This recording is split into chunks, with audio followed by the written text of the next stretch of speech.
श्री गुरु चरण कमलेभ्यो नमो नमः। बहुनाम जन्मनामन्ते ज्ञानवान प्रपद्यते वासुदेव सर्वमिति सा महात्मा सुदुर्लभा। आत्मदर्शन अमृतवाणी 1748। जो जानता है परमात्मा को, जो परमात्मा को जान चुका है या जो जानने की कोशिश में है, उसके अंदर एक अपूर्व शक्ति प्रवाहित होने लगती है। तब वह दुनिया के लिए भार स्वरूप ना होकर भार वहन करने वाला हो जाता है। ऐसे बहुत हुए हैं और होते रहेंगे। यदि अपना नाम भी इस क्रम में आ जाता है तब जरूर से जरूर हमारा जीवन कृतार्थ धन्य हो जाएगा।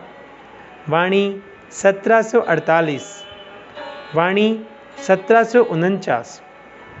हम में उसी की शक्ति प्रवाहित हो रही है जो सबका नियंता पोषक है, जो पूरे आनंद निश्चिंतता से उनके प्रेम रूपी सागर में छलांग लगा देते हैं तो बाहर और भीतर दोनों ओर उन्हीं का रंग चढ़ जाएगा।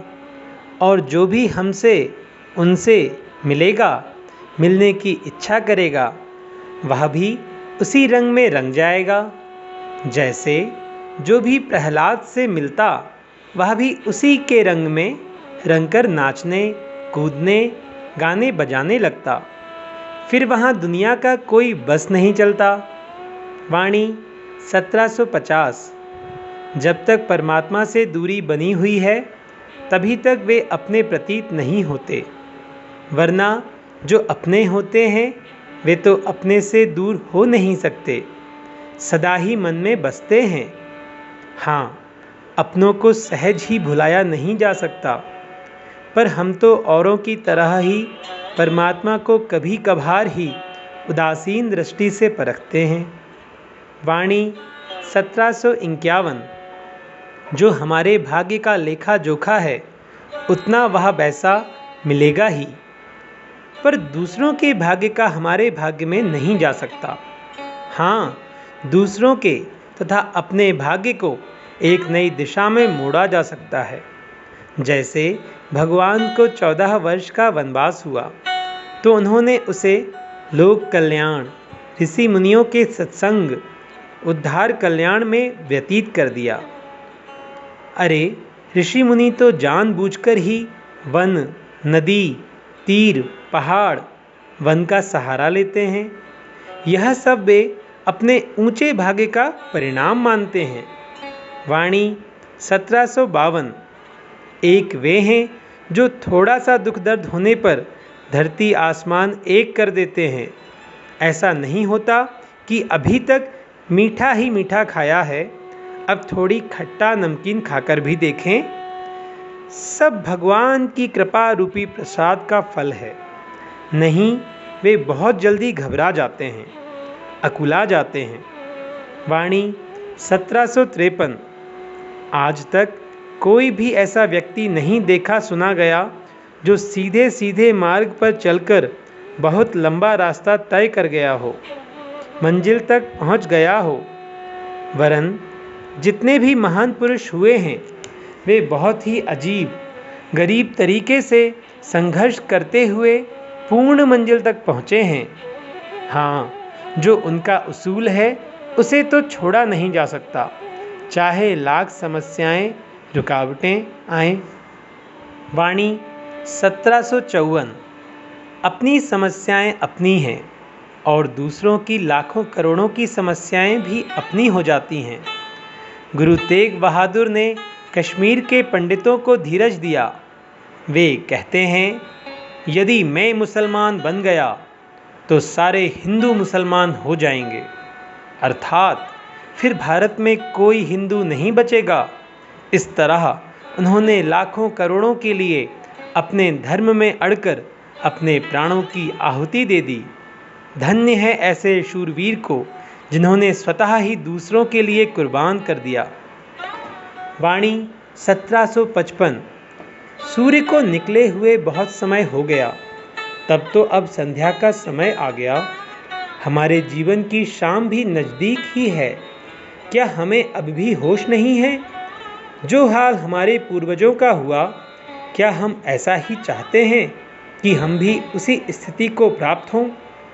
ना, हमें तो गर्व होना चाहिए, चेत होना चाहिए, क्योंकि हमें तो सत्संग और संत दर्शन संभाषण का भरपूर लाभ मिल चुका है। अब हम कोई साधारण मामूली आदमी नहीं हैं, ऐसा तुरंत स्वीकार कर लें। वाणी 1756। जो किसी की नहीं सुनता, वह संतों की तथा वेद की वाणी जरूर सुने। इससे अपना उनका नुकसान नहीं होगा, अपितु बहुत बड़ा हित होगा। जरा कान खोलकर सुने, यह बात ठीक है, बिल्कुल सही है। अभी तक हमने केवल वक्ताओं की कथा सुनी है, जिनमें केवल कहना ही कहना रहा है, पर अब सौभाग्य से संतों की लीला, क्रियाकलाप सहित वाणी, मूक वाणी, स्वच्छ वातावरण का आलिंगन हुआ है। ऐसे सुअवसर को हाथ से जाने नहीं दिया जाना चाहिए। वाणी 1757। जैसे संसारी लोगों के साथ मिलते थे, वैसे ही संतों से मिलना हुआ, तब तो समझें हमने स्वर्ण जैसे सुअवसर को, अपने जीवन को खो दिया। अर्थात जहाँ हीरे मोती की खान थी, उसे भी रेत का भंडार समझकर सब खो दिया। वाणी 1758।